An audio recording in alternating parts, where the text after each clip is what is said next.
Today, Bitcoin hitting its first major supply milestone in more than a decade. How could that impact its price? A company known for facial recognition delays its Hong Kong IPO after being hit with another U.S. blacklisting. And Time magazine naming Tesla chief Elon Musk Person of the Year. Why did they choose him? That and much more coming up on NTD Business. Good evening. Great to have you with us. I'm Paul Graney. The Twitter account of India's leader was hacked Sunday, tweeting out a message saying the country will adopt Bitcoin as legal tender. That's despite recently saying he wants to ban most cryptocurrencies. Narendra Modi has over 70 million followers on Twitter, currently the most of any world leader. The tweet also said India bought 500 Bitcoins and would distribute them to India's over 1 billion residents, which is also false. The Prime Minister's office said Twitter is aware of the hack now, and any tweets during that time must be ignored.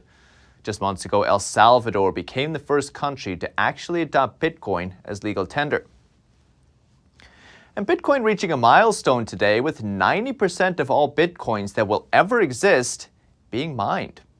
What does that mean for the crypto community? NTD's Phil Zhou discusses the news with industry leaders. After 12 long years, Bitcoin has finally reached the milestone of 90% total supply, now in the open market. That's 18.89 million Bitcoins. I think significant time right now that we are at that 90% supply milestone, where Bitcoin is starting to run out. Institutions are starting to hoard Bitcoin. Individuals are hoarding Bitcoin. That's because the Bitcoin supply is limited to only 21 million total. And miners will effectively get less of a reward in newly issued Bitcoins for verifying transactions and maintaining the blockchain. As time goes by, Bitcoin mining gets more difficult. Right now, miners get 6.25 Bitcoins when they complete one block. But in just a couple of years, the reward is dropping in half to 3.125 Bitcoins. So that's a very, very low expression or release rate for these new Bitcoins, and it matters. The founder of crypto exchange CoinSmart says all his circle is talking about now is getting more Bitcoins. How much Bitcoin can we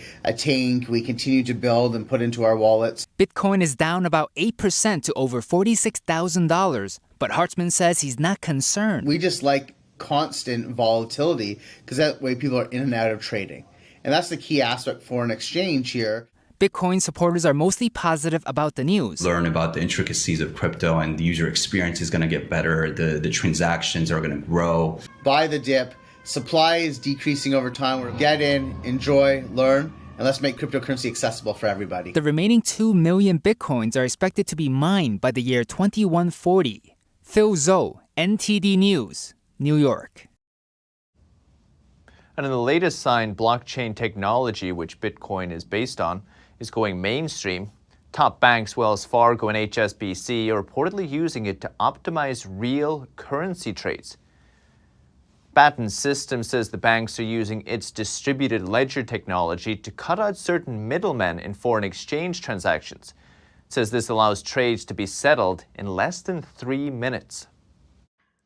So joining us is Douglas Borthwick, Chief Business Officer with INEX Limited. It's a crypto firm based in New York City. Douglas, great to see you. Thanks for coming on. Thanks for having me. It's great to be here. Douglas, we see Barton Systems, the company behind this technology, boasting a 3 minutes or less settlement time for currency settlements, currency transactions. Why is this so significant? Traditionally, currencies settle around T+2, so 2 days. Now, CLS, which is this would be replacing, does it a lot faster. But if you can do something within minutes, isn't that the way you want it? How do you like your letters these days? Do you like them email or you like them sent in the post? There's a lot of uncertainty with foreign exchange transactions, and that there's $6 trillion a day moving around.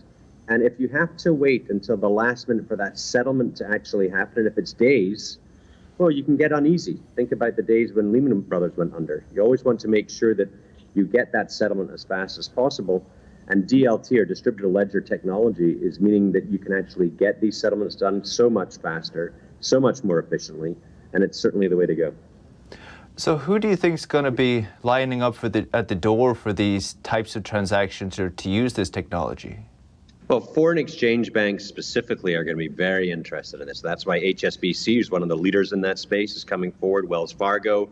I think you're going to see the Morgan Stanleys get involved, the Goldman Sachs, Citibank, obviously, JP Morgan, all of the larger banks that do the foreign exchange transactions. If they can get into this space and they can use this technology, I think they would, because it's so much more efficient.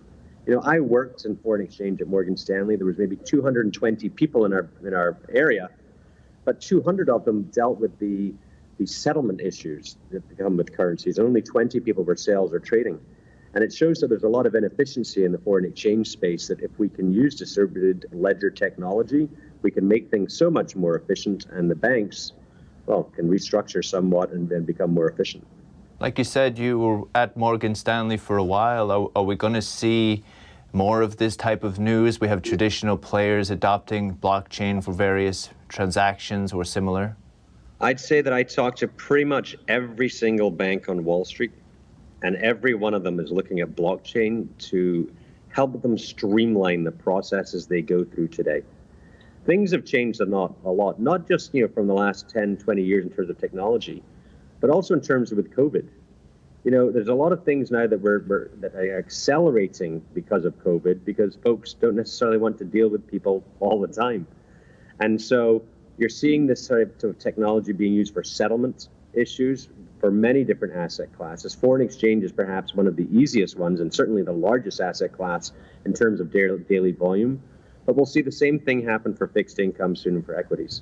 In fact, our company, INX, is all about having equities move all the way onto the blockchain. So we think that equities will stop trading at New York Stock Exchange or NASDAQ and actually start trading on the blockchain just like us.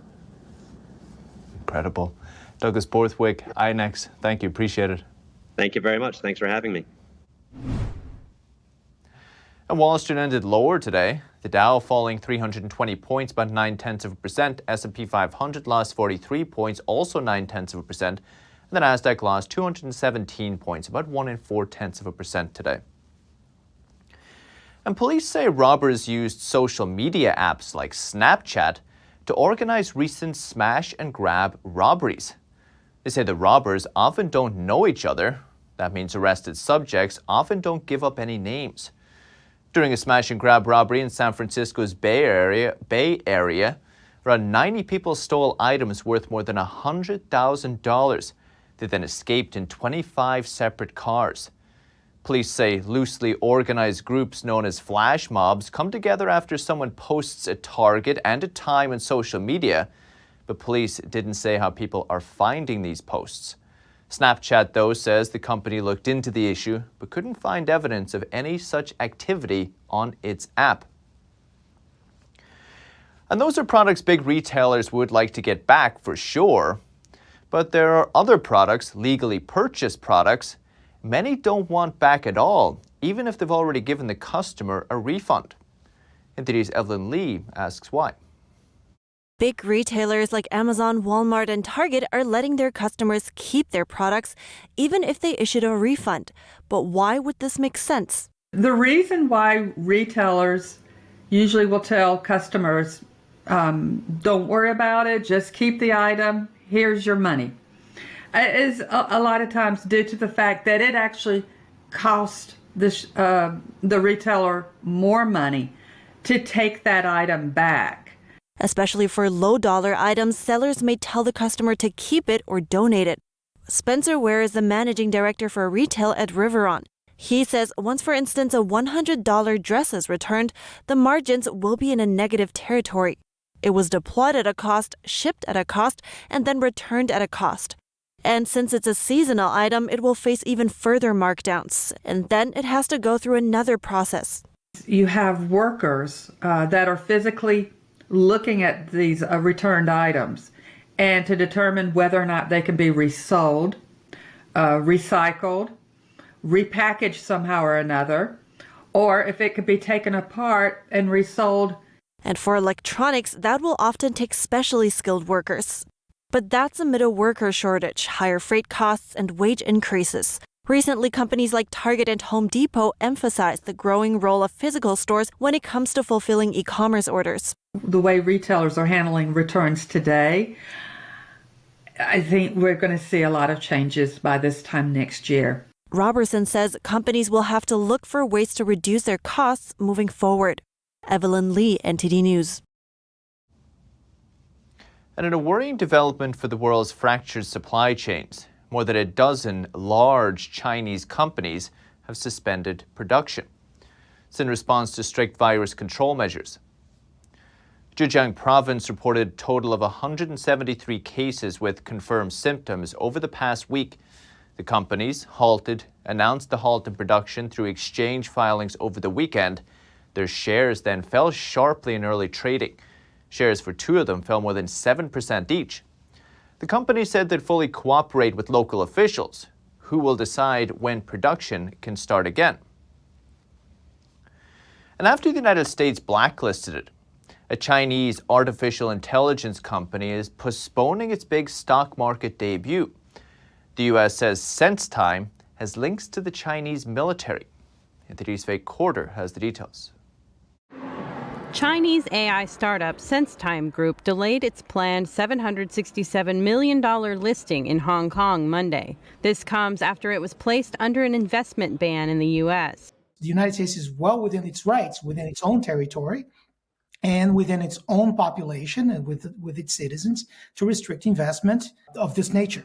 Sensetime is best known for its facial recognition technology in China. The Treasury Department accuses it of having developed facial recognition programs that can determine a target's ethnicity, with a particular focus on identifying ethnic Uyghurs.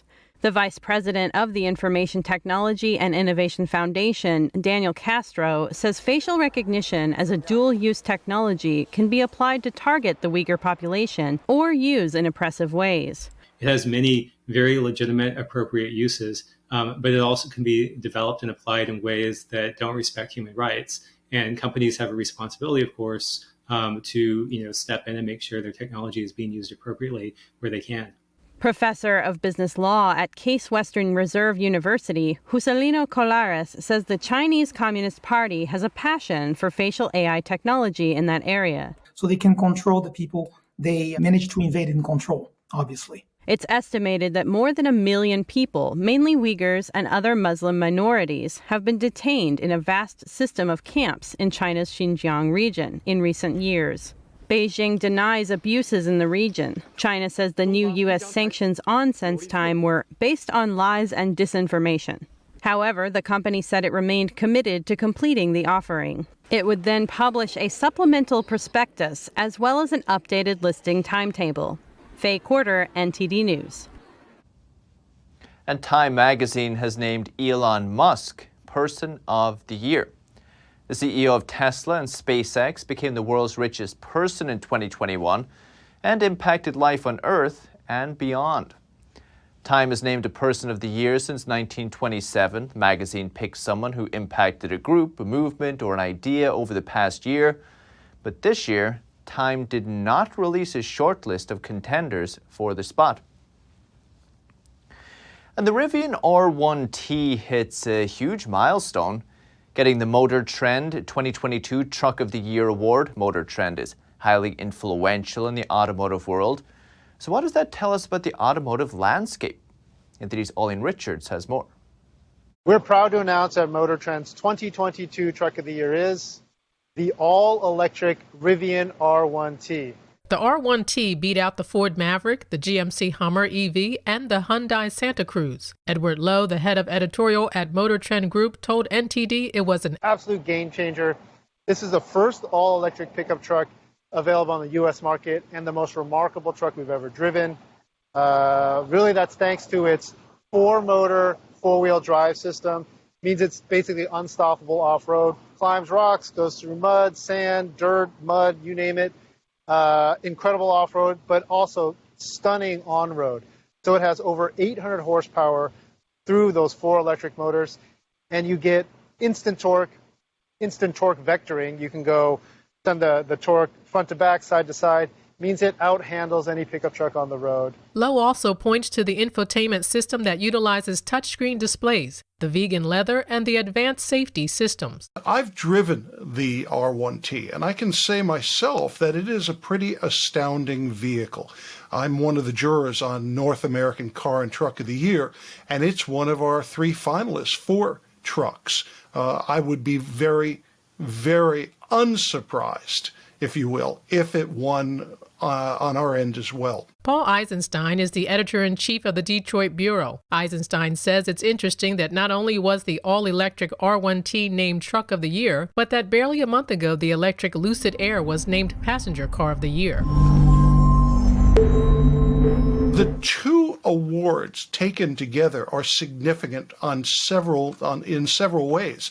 First of all, they tell you just how good the new crop of electric vehicles is, and it also says that there are some serious challengers going after the established automotive order. The established order is being shaken up like we've never seen in the auto industry, at least not in 100 years.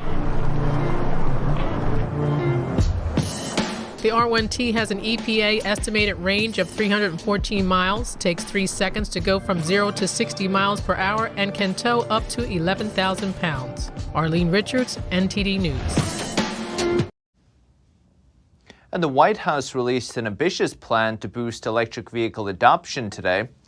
It plans to build 500,000 charging stations across the country, with the Vice President unveiling the plan today while visiting an EV facility in Maryland. The money will come from the bipartisan infrastructure bill. That's the one President Biden signed last month, which will dish out $5 billion to states to build a charging network. The Build Back Better plan, now pending in the Senate, also includes a $7,500 tax credit to lower the cost for consumers to purchase electric vehicles. Biden has set a goal that electric cars and trucks account for half of new vehicles sold by 2030. For now, that number is only 12%. And hedge fund giant Bill Ackman is joining the debate over the BBB's proposed changes to increasing the state and local tax deduction, known as SALT. The House raised the SALT deduction from $10,000 to $80,000 in its version of the Build Back Better Act. But Ackman today tweeted out it makes no sense. Why should low-tax states subsidize high-tax states? He added, I thought the BBB was to benefit the poor at the expense of the rich. Raising the SALT deduction would benefit wealthy people in high-tax states, according to many experts. But House Democrats voted for it, with Senate Democrats saying it would give the rich too much of a tax break, and they want to scale it back. And the Wall Street Journal is reporting that some of the nation's biggest hospital systems have dropped their COVID-19 vaccine mandates, says they struggle with a labor crunch. Hospital operators including HCA Healthcare, Tenet Healthcare, along with nonprofits Advent Health and the Cleveland Clinic, have done away with the mandates.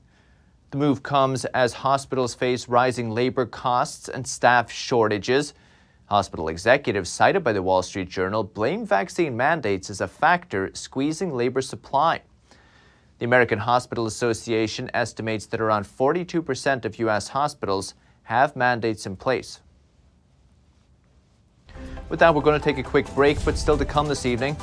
Bad news for future space travelers. The FAA will stop giving out commercial astronaut wings. Why?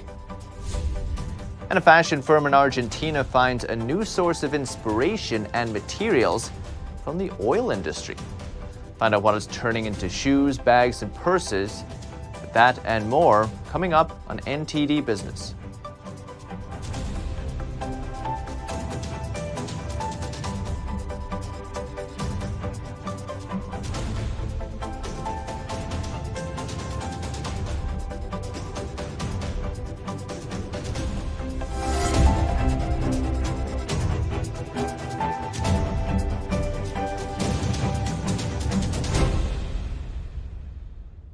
Hello, I'm Mike Lindell.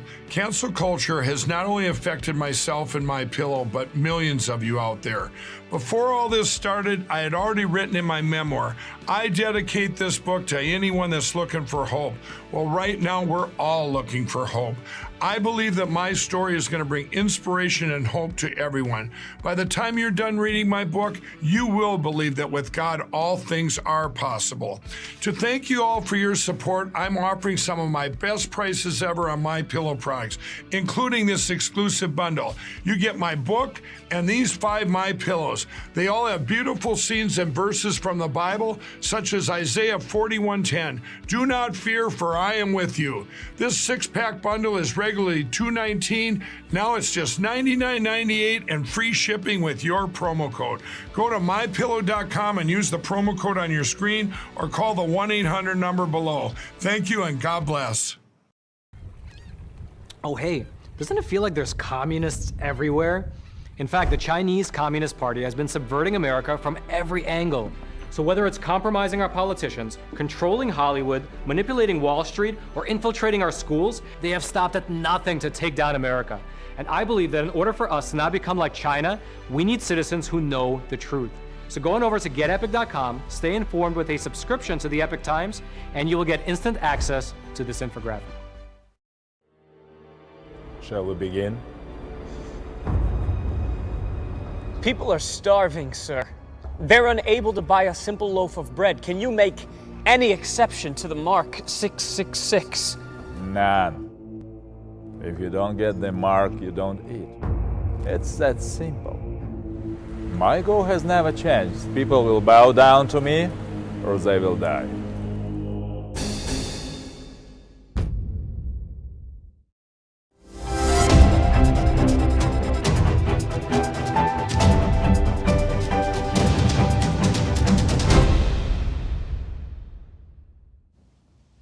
Welcome back. Space tourism is beginning to take off, but there's bad news for future amateurs. No more commercial astronaut wings will be awarded by the Federal Aviation Administration after this year.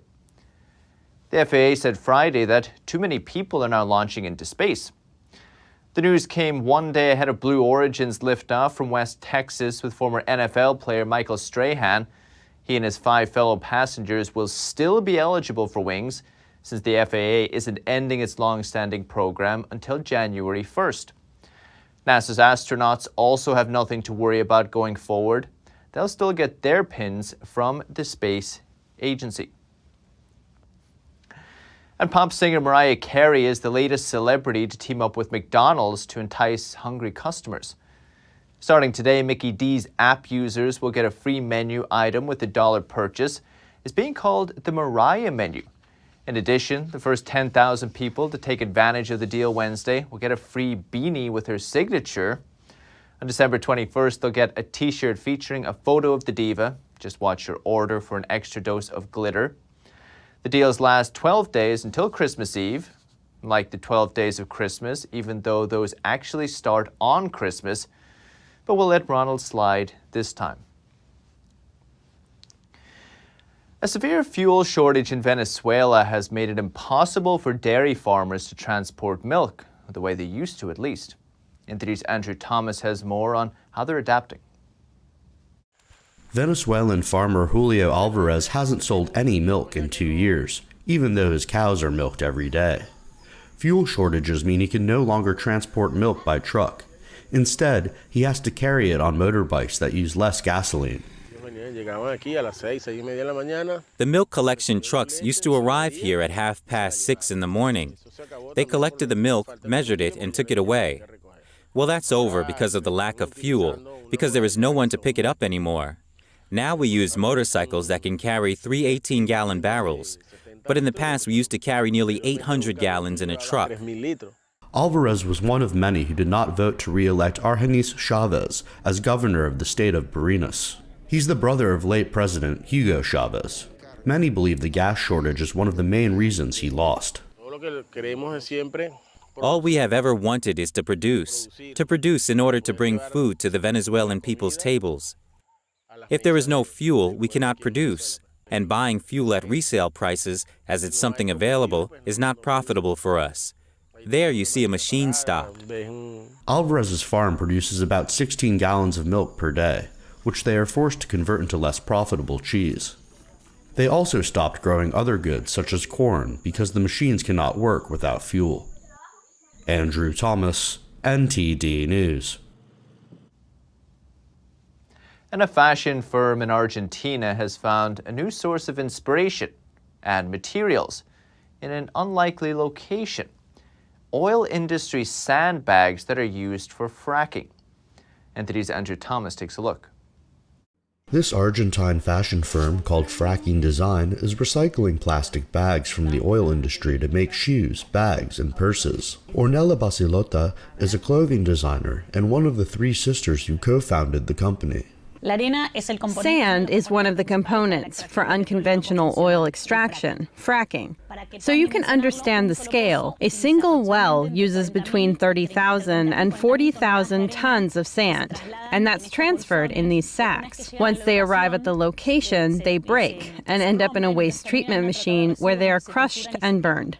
Oil and gas firms in Vaca Muerta use thousands of the bags, in the huge shale formation the size of Belgium. For the most part, they are not recycled, but burned, releasing greenhouse gases. The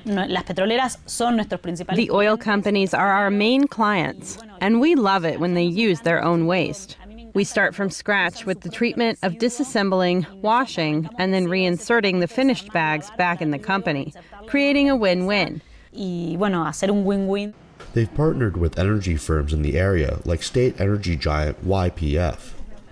Basilota says some 40 families are now involved in the production chain. We've recycled over 30,000 feet of this plastic burlap. That's equivalent to 1,100 trees. That would be needed to absorb the carbon dioxide that these sacks would generate if they had been burned. To put the problem into perspective, today we use 10% of what an oil well generates. Fracking Design is keen to expand into other industries as well, and build on its work with the oil sector. Andrew Thomas, NTD News. That's the latest business updates for today, but you can still catch NTD Evening News with Stephanie Cox. That's at 6:30 p.m. Eastern. For NTD Business, it's all for today. Thank you for watching. We'll see you tomorrow.